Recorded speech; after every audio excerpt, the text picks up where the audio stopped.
Hello students, welcome to the YouTube channel of Shri Krishna classes. आज हम लोग पढ़ने वाले ऑर्गेनिक रिएक्शन मैकेनिज्म का दूसरा लेक्चर।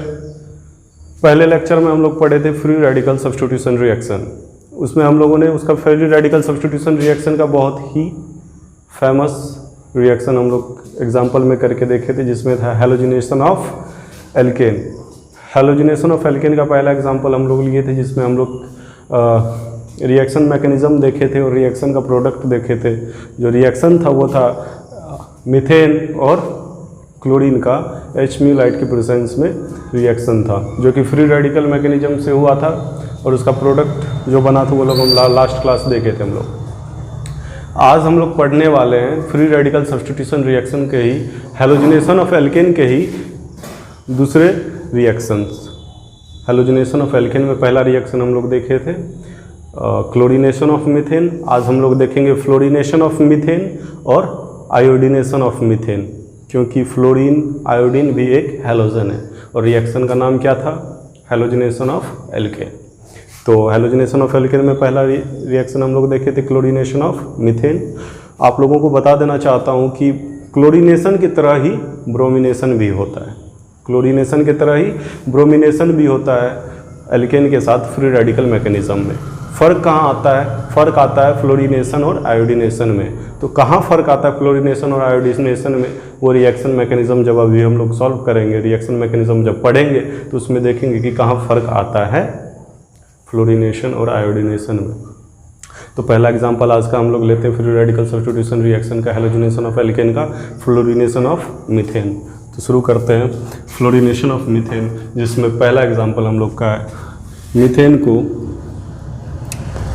मीथेन को फ्लोरीन के साथ रिएक्ट करवाएं HMuLite के प्रेजेंस में, HMuLite के प्रेजेंस में। तो स्टूडेंट्स, आज हम लोग कौन सा एग्जांपल ले रहे हैं? पहला example free radical substitution reaction का। पहला एग्जांपल जो है वो है फ्लोरीनेशन ऑफ मीथेन। देखेंगे कि फ्लोरीनेशन ऑफ मीथेन होता है और होके प्रोडक्ट क्या बनाता है, या रिएक्शन हो पाता है या नहीं हो पाता है, वो सब देखेंगे हम लोग। तो ठीक है, तो लेते हैं हम लोग पहला रिएक्टेंट मीथेन लिए, उसका फ्लोरीनेशन करवा रहे हैं HMuLite के प्रेजेंस में। जैसा कि आप लोग देख रहे हो, इधर मीथेन है और इस साइड हैलोजेंस है और यहाँ पे HMuLite है। तो सबको लगेगा कि ये फ्री रेडिकल मैकेनिज्म से होगा। सारे स्टूडेंट जो फ्री रेडिकल मैकेनिज्म पढ़ चुके हैं वो क्या करेंगे कि सीधे यहाँ पे हाइड्रोजन निकालेंगे, फ्लोरीन लगाएंगे और इधर HF बनाएंगे। ये तो प्रोडक्ट बना देंगे सारे स्टूडेंट्स क्या करेंगे? ये प्रोडक्ट बना देंगे और HF इधर बन जाएगा बाय प्रोडक्ट। लेकिन क्या ये रिएक्शन हो पाता है हकीकत में? क्या ये रिएक्शन हकीकत में हो पाता है? तो नहीं हो पाता है। ये रिएक्शन जनरली नहीं हो पाता है। तो फिर आप लोगों के मन में एक सवाल आया होगा कि सर, यहाँ तो फ्लोरीन है, इधर मीथेन HMuLite भी है। आप बताए हो कि फ्री रेडिकल मैकेनिज्म में ऐसे प्रोडक्ट बनता है 3 स्टेप में, तो यहाँ पर रिएक्शन क्यों नहीं हो पाएगा? ये रिएक्शन इसलिए नहीं हो पाएगा क्योंकि दिखाई दे रहा है, ये रिएक्शन इसलिए नहीं हो पाएगा क्योंकि ये जो रिएक्शन होती है fluorination of methane in presence of HMuLite, वो रिएक्शन काफ़ी एक्सोथर्मिक होती है। इस रिएक्शन का सेकेंड स्टेप जो होता है काफ़ी एक्सोथर्मिक होता है, जिसके वजह से ये रिएक्शन से काफ़ी हीट बाहर निकलती है, जिससे कि इस रिएक्शन को करते समय या तो आग लग सकता है या एक्सप्लोड हो सकता है। तो देखेंगे कि हीट कहाँ बाहर निकलती, कौन से स्टेप में? सेकेंड स्टेप में एक्सोथर्मिक होता है। सेकेंड स्टेप जो होता है हाईली एक्सोथर्मिक होता है फ्लोरीनेशन ऑफ मीथेन का। फ्लोरीनेशन ऑफ मीथेन का जो सेकेंड स्टेप होता है काफ़ी एक्सोथर्मिक होता है। तो सेकेंड स्टेप कैसे एक्सोथर्मिक होता है वो देखते हैं। फर्स्ट स्टेप में क्या होता है आप सबों को पता होगा। फर्स्ट स्टेप में जो होती है, स्टेप 1 में चेन इनिशिएशन होती है, जिसमें फ्लोरीन का जो बॉन्ड है, फ्लोरीन का जो बॉन्ड है HMuLite के प्रेजेंस में क्या होगा? एनर्जी मिलेगी HMuLite की, और ये जो बॉन्ड है इसमें ये बीच से ब्रेक होगा और इस बॉन्ड का एक इलेक्ट्रॉन इस फ्लोरीन पे आएगा, एक इलेक्ट्रॉन इस फ्लोरीन पे आएगा, बनाएगा 2F फ्री रेडिकल। फ्लोरीन की फ्री रेडिकल फर्स्ट स्टेप में बनती है।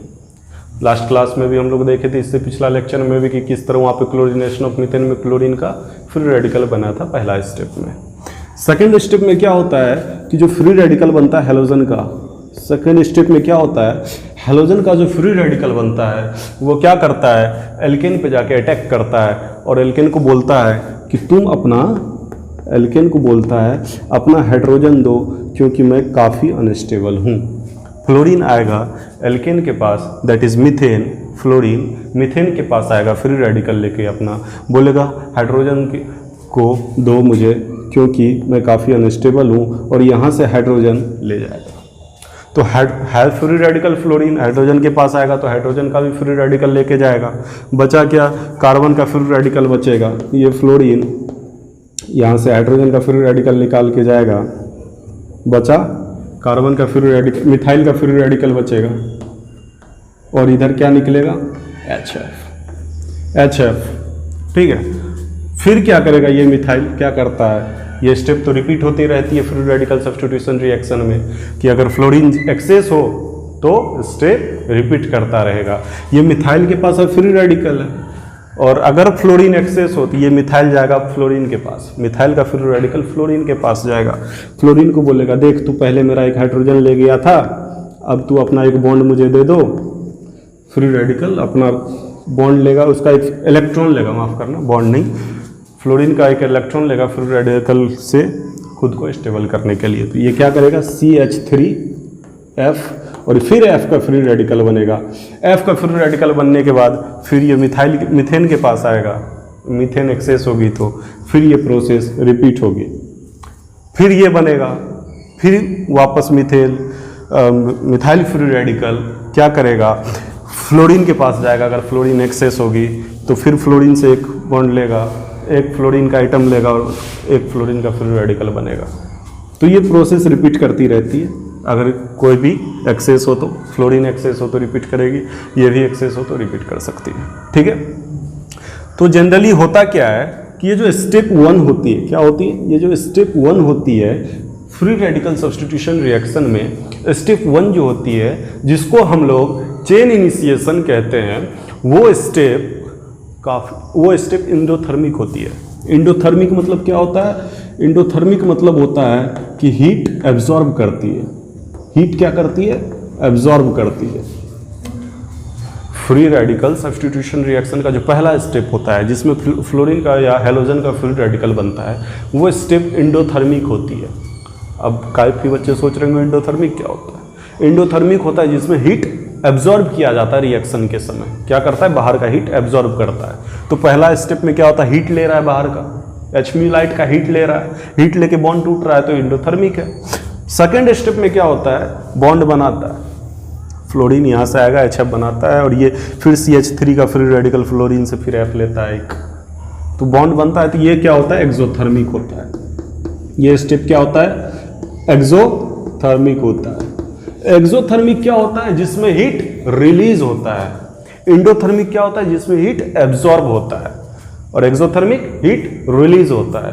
तो हीट रिलीज जब होता है तो फ्लोरीनेशन ऑफ एल्केन जब करते हैं, जनरली क्लोरीनेशन में ये इंडोथर्मिक एक्सोथर्मिक नॉर्मल होती है, ब्रोमिनेशन में भी नॉर्मल होती है।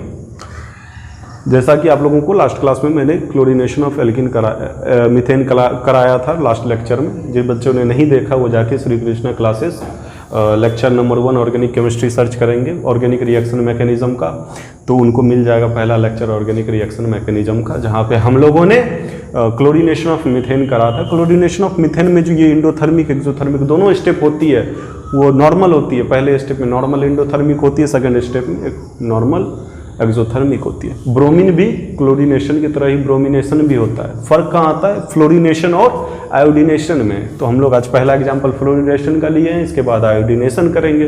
तो फ्लोरीनेशन में क्या फर्क आता है, फ्लोरीनेशन में फर्क ये आता है कि पहला स्टेप इंडोथर्मिक होती है और दूसरा जो स्टेप होता है एक्सोथर्मिक, वो काफी ज्यादा एक्सोथर्मिक होती है। क्या होती है, काफी ज्यादा एक्सोथर्मिक होती है, मतलब हाईली एक्सोथर्मिक। और हाईली एक्सोथर्मिक का मतलब ज्यादा से ज्यादा हीट बाहर आ रहा है।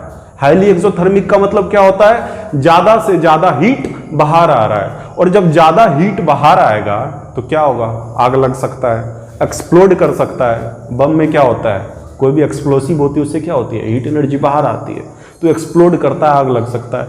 तो ये जो होती है काफ़ी हाईली एक्सोथर्मिक होती है, इसलिए ये रिएक्शन प्रोसीड नहीं कर पाता है। इसलिए मैं स्टार्टिंग में आप लोगों को बताया था ये रिएक्शन नहीं हो पाती है, हाँ लैब में नहीं हो पाती है। क्या नहीं हो पाती है, ये रिएक्शन लैब में जनरली नहीं हो पाती है। तो फर्स्ट फ्लोरिनेशन ऑफ मीथेन हम लोगों ने देख लिया। दूसरा देखते हैं आयोडीनेशन ऑफ मीथेन क्या होता है। लेकिन उससे पहले मैं आप लोगों को एक चीज़ बताना चाहता हूँ। कुछ बच्चे सोच रहे होंगे कि सर जब HMU लाइट के प्रेजेंस में फ्लोरिनेशन नहीं हो रहा है, कुछ बच्चे सोच रहे होंगे कि सर HMU लाइट के प्रेजेंस में फ्लोरिनेशन नहीं हो रहा है, तो सर हम फ्लोरिनेशन ऑफ मीथेन कैसे होगा, मीथेन के साथ हम फ्लोरीन कैसे ऐड करेंगे। कुछ बच्चे सोच रहे होंगे कि सर मीथेन के साथ हम लोग फ्लोरीन कैसे ऐड करेंगे। तो उसके लिए एक स्टेप होती है हेलोजनी, जब हम लोग नेक्स्ट चैप्टर पढ़ेंगे हेलो एल्केन्स, तो उसमें आप लोगों को बताया जाएगा एक स्टेप, एक रिएक्शन होती है स्वार्ट्स रिएक्शन, जिसको हम लोग स्वार्ट्स रिएक्शन कहते हैं। उसमें RX के साथ हम लोग फ्लोरीन को ट्रीट करते हैं इन presence of acetone, glycerol, NaI, AgF। Iodine को करना हो तो NaI, फ्लोरीन को करना हो तो AgF, इन सब से हम लोग ट्रीट करते हैं। तो पहले तो देखें कि ये होता नहीं है, अब बनाना हो ऐसा। अब ये प्रोडक्ट जब आप लोगों को बनाना हो, जनरली ये रिएक्शन होती नहीं है, लेकिन ये प्रोडक्ट जब आप लोगों को बनाना हो तो एक रिएक्शन होता है, नेक्स्ट चैप्टर में हम लोग पढ़ेंगे हेलो एल्केन्स में, अभी उसको डिस्कस नहीं करने वाला हूँ मैं। तो ये बस जानना है कि ये स्टेप, ये रिएक्शन नहीं हो पाती है। क्यों नहीं हो पाती है? क्योंकि हाईली एक्सोथर्मिक होता है। एग्जाम में पूछेगा कि फ्लोरिनेशन ऑफ एल्केन क्यों नहीं हो पाती है, fluorination of methane HMU light के प्रेजेंस में, तो सीधा सीधा लिखना है second step of fluorination of alkene is highly exothermic, इसलिए ये रिएक्शन नहीं हो पाती है। दूसरा हम लोग देखेंगे एग्जाम्पल आयोडीनेशन ऑफ मीथेन। दूसरा एग्जाम्पल हम लोग क्या देखेंगे, आयोडीनेशन ऑफ मीथेन। तो इसको मैं इरेज करता हूँ, जिन लोग बच्चों को लिखना वो लिख लें, स्क्रीनशॉट ले सकते हो।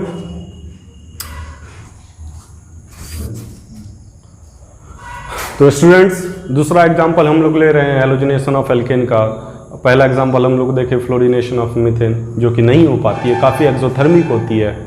और अब हम लोग दूसरा एग्जाम्पल लेंगे आज के लेक्चर का, हेलोजनेशन ऑफ एल्केन से लेंगे कि किस मीथेन और आयोडीन का HMU लाइट के प्रेजेंस में रिएक्शन करवाएंगे। मीथेन और आयोडीन का HMU लाइट के प्रेजेंस में रिएक्शन करवाएंगे, that is iodination of methane, iodination of methane, iodination of methane in presence of HMU light. तो फिर उसी तरह सारे बच्चे करेंगे फ्री रेडिकल मैकेनिज्म से कि सर इधर तो मीथेन है दैट इज एल्केन, इधर आयोडीन है दैट इज हैलोजन, तो मतलब और HMU लाइट है, तो मतलब सर ये तो सीधा सीधा बच्चे सोचेंगे कि ये हेलोजनेशन ऑफ एल्केन है HMU लाइट की प्रेजेंस में। तो सब क्या करेंगे, फ्री रेडिकल मैकेनिज्म से ये रिएक्शन को प्रोसीड करेंगे और सीधा प्रोडक्ट बनाएंगे CH3 और यहाँ पे I लगा देंगे और यहाँ से एक I का जो फ्री रेडिकल बनेगा वो HI बन के बाहर निकलेगा। ठीक है, तो प्रोडक्ट तो ये बन गया।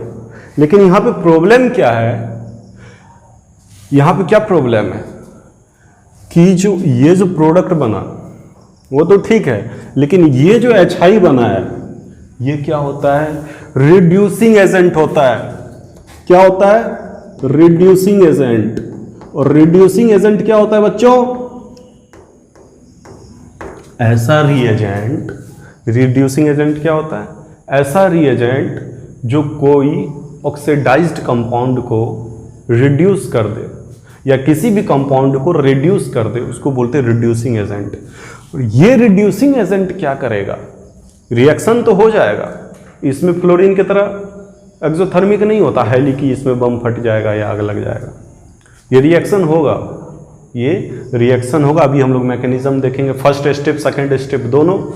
लेकिन क्या होता है, ये जो HI होता है रिड्यूसिंग एजेंट होता है, ये क्या करेगा, वापस ये जो CH3I बना हुआ है, ये जो CH3I बना हुआ है उसको वापस रिड्यूस्ड करके CH4 बना देगा।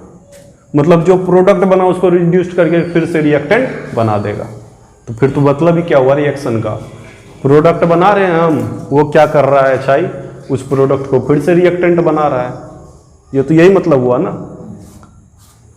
तो फिर से टेंशन की बात है, हम लोग प्रोडक्ट बनाएंगे कैसे CH3I, तो देखेंगे कि अभी CH3I बनाते कैसे हैं। उससे पहले इसका स्टेप देख लेते हैं हम लोग, स्टेप 1 और स्टेप 2, दोनों स्टेप हम लोग देखेंगे। थर्ड स्टेप तो आप सबको पता ही होगा, उसमें टर्मिनेशन होता है, जो भी फ्री रेडिकल हो वो आपस में जुड़ता है। तो स्टेप 1 में क्या होगा, आयोडीन का जो बीच का बॉन्ड है वो ब्रेक होगा H म्यूलाइट के प्रेजेंस में, आयोडीन का फ्री रेडिकल बनेगा 2 आयोडीन, ये सबको पता है, एंडोथर्मिक होता है। लास्ट एग्जाम्पल में भी मैंने आपको बताया कि फ्री रेडिकल मैकेनिज्म में पहला जो स्टेप होता है फ्री रेडिकल सब्स्टिट्यूशन रिएक्शन के मैकेनिज्म में, वो एंडोथर्मिक होता है। सेकेंड स्टेप जो होता है वो एक्सोथर्मिक होता है, लेकिन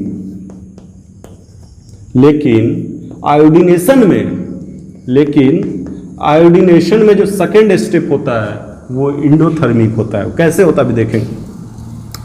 तो CH4 के पास ये I फ्री रेडिकल आएगा, यहाँ से एक हाइड्रोजन निकालेगा, CH3 फ्री रेडिकल बनेगा। क्या बनेगा, CH3 फ्री रेडिकल, और इधर HI बना।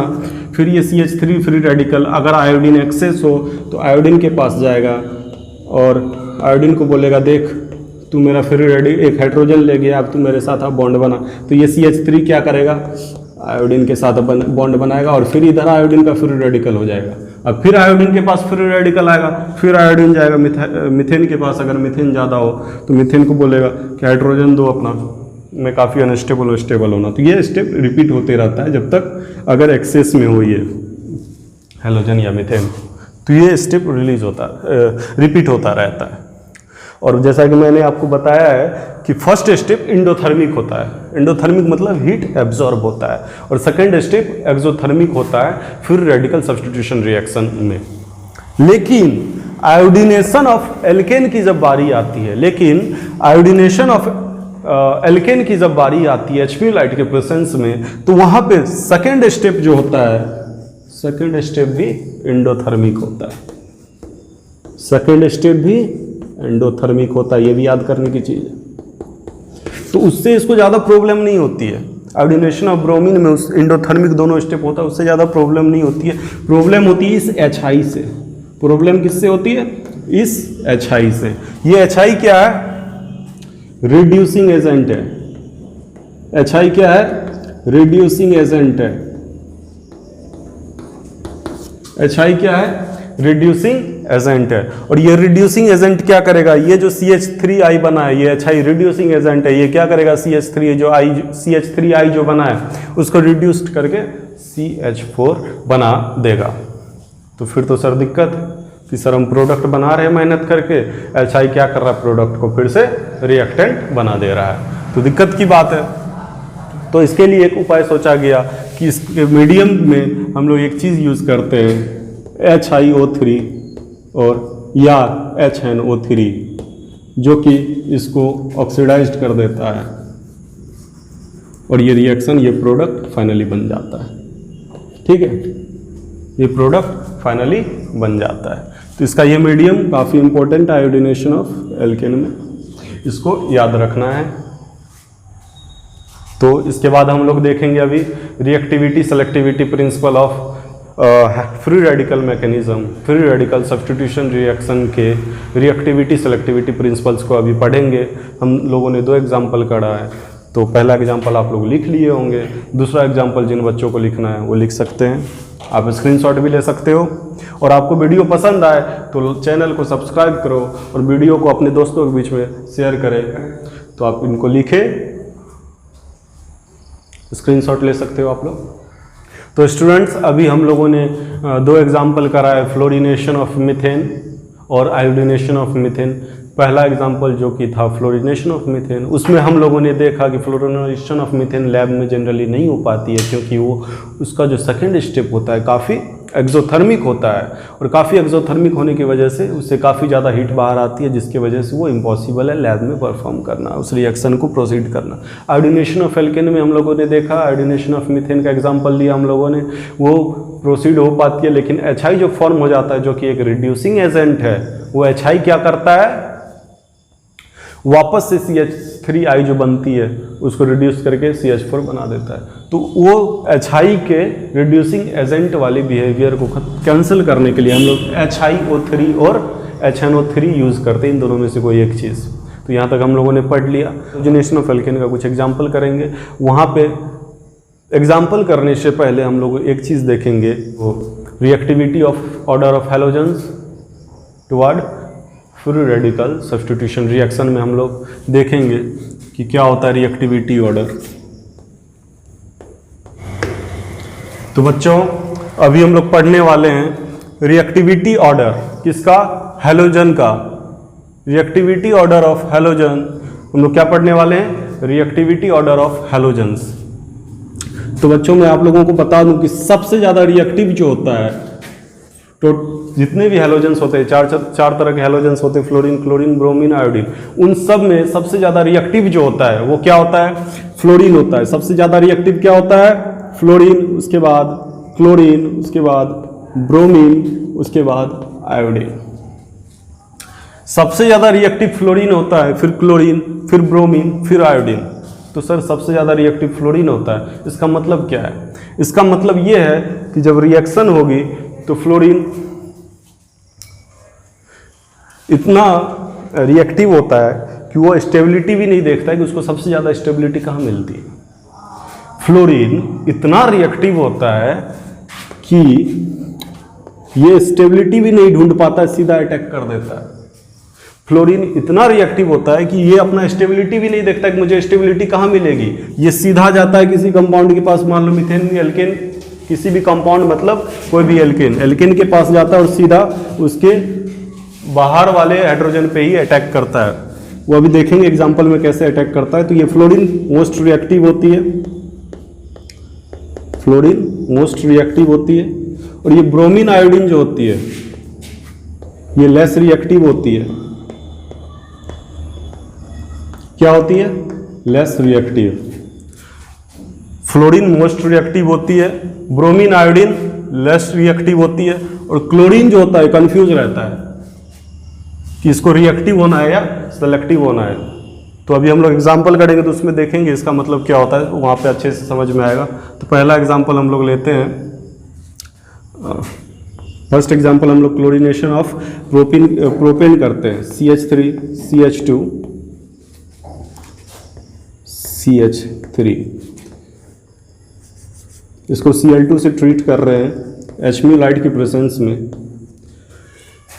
प्रोपेन को Cl2 से ट्रीट कर रहे हैं HMu लाइट के प्रेजेंस में, तो क्या होगा, क्लोरीन का फ्री रेडिकल बनेगा। ठीक उसी तरह फर्स्ट स्टेप में, सेकंड स्टेप में क्लोरीन का फ्री रेडिकल एल्केन पर अटैक करेगा, एल्केन का हाइड्रोजन एक ले जाएगा, फिर एल्केन पे फ्री रेडिकल बनेगा। एल्केन का फ्री रेडिकल क्या करेगा, वापस से क्लोरीन के पास जाएगा, क्लोरीन के साथ बॉन्ड बनाएगा और क्लोरीन का एक फ्री रेडिकल छोड़ देगा। तो ये इसका प्रोडक्ट क्या बनेगा, CH3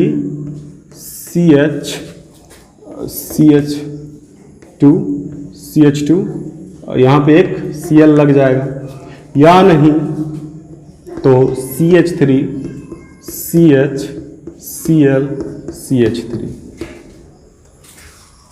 क्या होगा, क्लोरीनेशन ऑफ प्रोपेन करें। क्लोरीनेशन ऑफ प्रोपेन जब हम लोग करें तो क्या होगा, क्लोरीन जो है दो जगह लग सकता है, या तो 1 डिग्री कार्बन पे लगेगा या 2 डिग्री कार्बन पे लगेगा। ये क्या है, 1 डिग्री कार्बन, ये क्या है, 2 डिग्री कार्बन। तो बच्चों हम लोग एग्जाम्पल देख रहे थे chlorination of propane in presence of HMu light. तो क्लोरीन में क्या होता है, जब क्लोरीनेशन करते हैं हम लोग प्रोपेन का, तो क्लोरीन कंफ्यूज रहता है कि वो 1 डिग्री पे लगे या 2 डिग्री पे लगे। क्लोरीन कंफ्यूज रहता है, वो 1 डिग्री कार्बन पे लगेगा या 2 डिग्री कार्बन पे लगेगा। मैं भी कंफ्यूज था, इसलिए मैंने प्रोडक्ट 2 बनाया, 1 डिग्री पे भी लगाया, 2 डिग्री पे भी लगाया, लेकिन प्रोडक्ट तो एक ही मेजर होगा, प्रोडक्ट तो एक ही होगा। तो वो हम लोग निकालेंगे कि मेजर प्रोडक्ट एक कौन सा होगा, वो निकालने का एक तरीका होता है, वो हम लोग पढ़ेंगे। लेकिन उससे पहले जो बड़ा सवाल है वो है कि सर क्लोरीन 2 जगह क्यों लगा, क्लोरीन 2 जगह क्यों लगा। तो अभी थोड़ी देर पहले मैंने आपको बताया था कि क्लोरीन जो होता है वो ना तो ज़्यादा रिएक्टिव होता है ना ज़्यादा सेलेक्टिव होता है। क्लोरीन क्या होता है, ना ज़्यादा रिएक्टिव होता है ना ज़्यादा सेलेक्टिव होता है। ये इसको जैसा मिलता है समय वो उस तरह का काम करता है, इसको जैसा मौका मिलता है उस तरह का काम करता है। ये अगर इसको बाहर से हाइड्रोजन निकाल के स्टेबिलिटी मिलती है तो ये बाहर ही लग जाता है, या सेकंड डिग्री पे स्टेबिलिटी मिलती है तो ये सेकंड डिग्री पे लग जाता है, या थर्ड डिग्री पे इसको स्टेबिलिटी मिलेगी तो ये थर्ड डिग्री पे लग जाएगा। उसके लिए निकालने का एक तरीका है मेजर प्रोडक्ट, जहाँ पे हम लोग देखते हैं स्टेबिलिटी ऑफ एल्केन निकालने का एक तरीका है, हम लोग थोड़ी देर में देखेंगे। लेकिन फ्लोरीन के साथ क्या होता है, यहाँ तो हम लोगों ने देखा पहला कि क्लोरीनेशन ऑफ प्रोपेन। अब फ्लोरीनेशन ऑफ प्रोपेन करेंगे तो क्या होगा, CH3 CH2 CH3 को जब फ्लोरीनेशन करेंगे तो क्या होगा, HMl लाइट के प्रेजेंस में फ्लोरीन सीधे 1 डिग्री पे जाएगा, फ्लोरीन सीधे 1 डिग्री पे जाएगा। ये फ्लोरीन 2 डिग्री पे कभी नहीं जाएगा, फ्लोरीन 2 डिग्री पे कभी नहीं जाएगा, ये सीधे 1 डिग्री पे जाएगा और यही मेजर प्रोडक्ट होगा यहाँ पे, क्योंकि दूसरा प्रोडक्ट यहाँ तो बन ही नहीं रहा है। फ्लोरीन सीधा 1 डिग्री कार्बन पे जाएगा। क्यों जाएगा, क्योंकि काफी रिएक्टिव है, ये इंतजार ही नहीं करेगा अंदर तक जाने का, वो इंतजार ही नहीं कर सकता, इतना भूखा है कि उसको बाहर जितना जल्दी खाना मिल जाए उतना जल्दी खाने के लिए वो तैयार हो जाएगा। ठीक है, इसको बगल में मिल रहा है, ऊपर में आगे में ही मिल जाएगा, स्टार्टिंग में हाइड्रोजन, सीधा बोलेगा हाइड्रोजन दो, मैं काफी अनस्टेबल हूं, जब इसका फ्री रेडिकल बनेगा अटैक करेगा इस पे, काफी अनस्टेबल होगा, बहुत ज्यादा रिएक्टिव होता है फ्लोरीन, सीधा बाहर से ही हाइड्रोजन निकाल के भागेगा, और बाहर से ही हाइड्रोजन निकाल के भागेगा तो मतलब 1 डिग्री है कार्बन पे ही फ्लोरीनेशन होती है, क्योंकि ये काफी रिएक्टिव होती है। ब्रोमिनेशन आयोडीनेशन में क्या होता है कि वो लेस रिएक्टिव होती है, लेस रिएक्टिव होने की वजह से क्या होता है, काफी सेलेक्टिव होती है। लेस रिएक्टिव होने की वजह से क्या होता है, ब्रोमीन और आयोडीन काफी सेलेक्टिव होती है। सेलेक्टिव का मतलब ये होता है कि वो सेलेक्ट करेगा, वो जब रिएक्शन होगी तो सेलेक्ट करेगा कि 1 डिग्री पे जाऊं या 2 डिग्री पे जाऊं। ब्रोमीन आयोडीन क्या करेगा, लेस रिएक्टिव होती है, लेस रिएक्टिव की होने की वजह से वो सेलेक्टिव होती है। सेलेक्टिव का मतलब है कि वो जब रिएक्शन होगी तो वो सेलेक्ट करेगा कि 1 डिग्री पे जाऊं या 2 डिग्री पे जाऊं, लेकिन वो जाएगा वहीं पे जहां पे उसको सबसे ज्यादा स्टेबिलिटी मिलता है। क्लोरीन की तरह कंफ्यूज नहीं रहता ब्रोमीन आयोडीन, ना ही फ्लोरीन की तरह रिएक्टिव होता है, वो वहीं पे जाएगा ब्रोमीन आयोडीन जहां पे उसको सबसे ज्यादा स्टेबिलिटी मिलेगी। और आप लोगों को बता चुका हूं मैं, फ्री रेडिकल की स्टेबिलिटी 3 डिग्री पे सबसे ज्यादा होती है, 2 डिग्री पे फिर 3 डिग्री पे। तो यहाँ पे ब्रोमिनेशन मान लो करा रहा हूं मैं इन presence of HMu light, bromination हो रही है इन प्रेजेंस ऑफ HMu लाइट, तो क्या होगा, ये ब्रोमीन सीधा 2 डिग्री पे आएगा, फ्लोरीन की तरह 1 डिग्री पे नहीं आएगा, ना ही क्लोरीन की तरह 1 डिग्री पे भी 2 डिग्री पे भी, ये सीधा 2 डिग्री पे आएगा। 2 डिग्री पे क्यों आएगा, क्योंकि 2 डिग्री पे इसलिए आएगा क्योंकि ब्रोमीन जो होती है काफ़ी सेलेक्टिव होती है, वो उस जगह पे जाना पसंद करता है जहाँ पे वो ज़्यादा स्टेबल हो। तो ब्रोमीन ज़्यादा स्टेबल कहाँ होगा, 2 डिग्री पे। क्यों होगा 2 डिग्री पे स्टेबल, क्योंकि फ्री रेडिकल सब्स्टिट्यूशन रिएक्शन में फ्री रेडिकल बनता है, और फ्री रेडिकल कहाँ स्टेबल होता है ज़्यादा, 2 डिग्री पे कि 1 डिग्री पे। अरे मान के चलो फ्री रेडिकल कहाँ स्टेबल होगा, एक फ्री रेडिकल यहाँ दिए, एक फ्री रेडिकल यहाँ दिए, बताओ दोनों में से सबसे ज़्यादा स्टेबल कौन होगा, फ्री रेडिकल, ये वाली होगी। क्यों होगी, हाइपर कंजुगेशन से, इधर 3 अल्फा हाइड्रोजन होगा, इधर 3 अल्फा हाइड्रोजन होगा। तो स्टूडेंट्स कौन सी फ्री रेडिकल ज़्यादा स्टेबल होगी, 2 डिग्री वाली या 1 डिग्री वाली, 2 डिग्री वाली। क्यों होगी, क्योंकि फ्री रेडिकल के बगल में दोनों साइड 6 अल्फा हाइड्रोजन है 2 डिग्री पे, और 1 डिग्री के बगल में 2 अल्फा हाइड्रोजन। जिसके पास ज़्यादा अल्फा हाइड्रोजन वो ज़्यादा स्टेबल, तो बीच वाले पे 2 डिग्री पे 3 6 अल्फा हाइड्रोजन है, तो ये ज़्यादा स्टेबल होगी। और जहाँ पे फ्री रेडिकल ज़्यादा स्टेबल होगा ब्रोमीन आयोडीन वहीं जाके लगेगा, क्योंकि ब्रोमीन आयोडीन बहुत सेलेक्टिव होता है, ये वहीं पे जाता है, सेलेक्ट करके जाता है कि कहाँ पे स्टेबिलिटी ज़्यादा मिलेगी।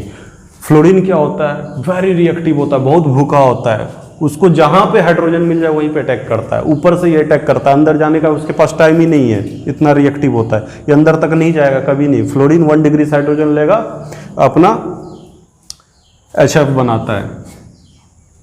तो ब्रोमीन और आयोडीन के साथ क्या होता है, ब्रोमीन आयोडीन काफ़ी सेलेक्टिव होती है, ठीक है, तो इसको याद रखना है हमेशा।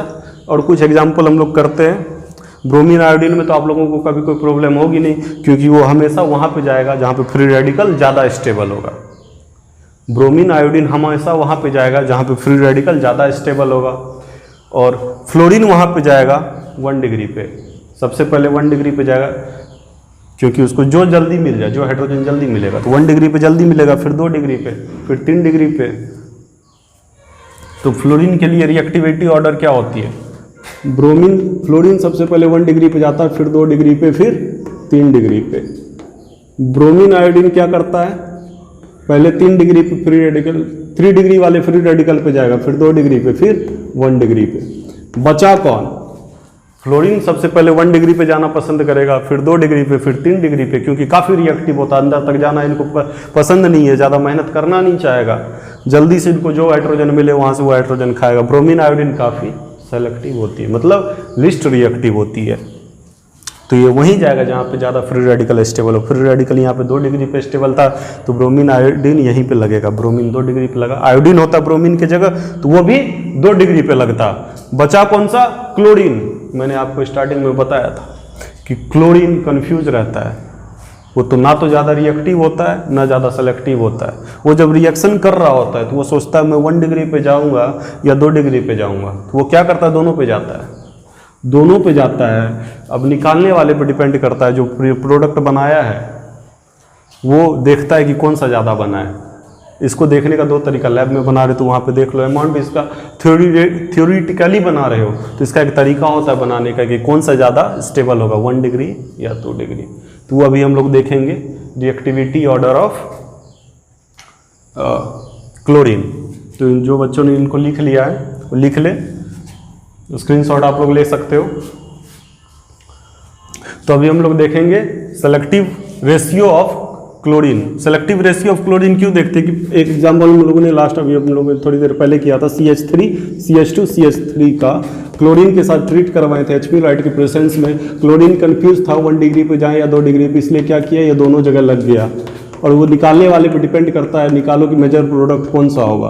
तो अभी हम लोग निकालेंगे कि मेजर प्रोडक्ट कौन सा है, उसको निकालने का एक तरीका होता है, वो अभी हम लोग देखेंगे कि क्लोरीन 2nd डिग्री वाला मेजर होगा या 1 डिग्री वाला मेजर होगा।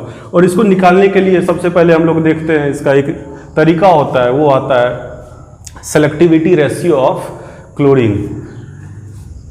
वो वेरी करता है 1 डिग्री पे, 2 डिग्री पे, 3 डिग्री पे। सेलेक्टिविटी रेशियो ऑफ क्लोरीन वो हम लोग अभी पढ़ेंगे। सेलेक्टिविटी रेशियो ऑफ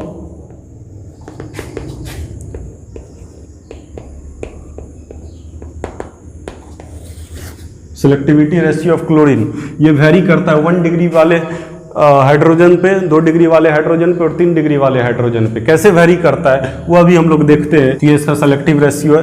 अमाउंट निकालते हैं। सेलेक्टिव रेशियो निकालने के बाद हम लोग क्या करते हैं? अमाउंट निकालते हैं। अमाउंट कैसे निकाला जाता है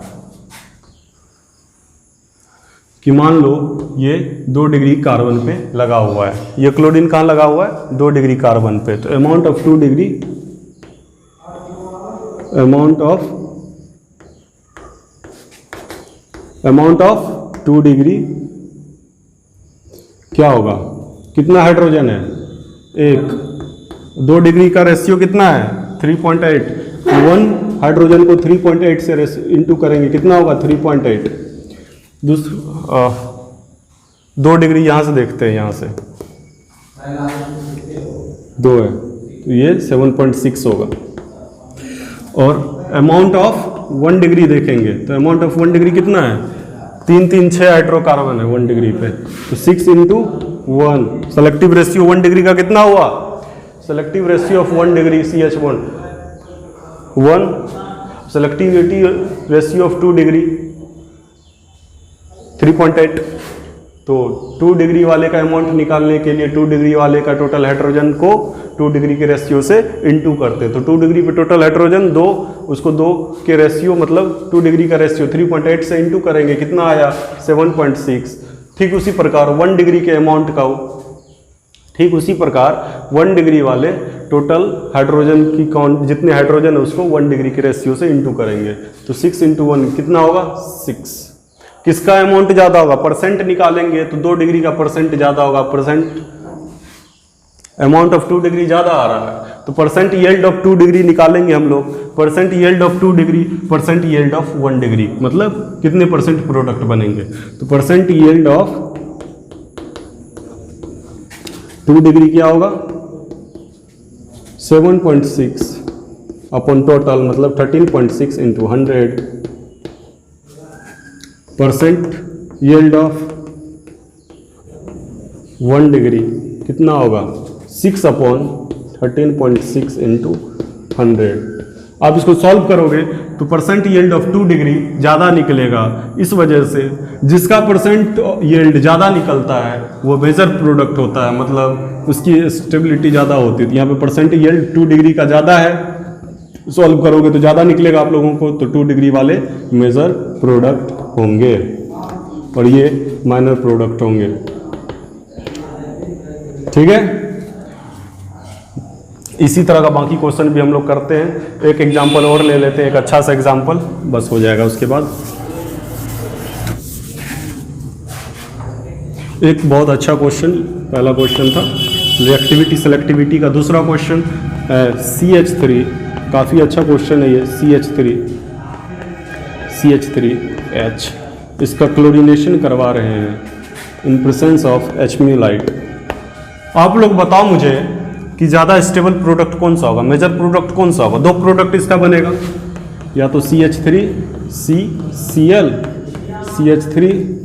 CH3 या तो 3 डिग्री पे लगेगा या तो 1 डिग्री पे लगेगा। 2 डिग्री यहाँ है नहीं, तो या तो 3 डिग्री पे लगेगा या 1 डिग्री पे लगेगा। तो एक प्रोडक्ट बनेगा 3 डिग्री वाला, एक प्रोडक्ट बनेगा 1 डिग्री वाला। एक प्रोडक्ट क्या बनेगा, 1 डिग्री वाला।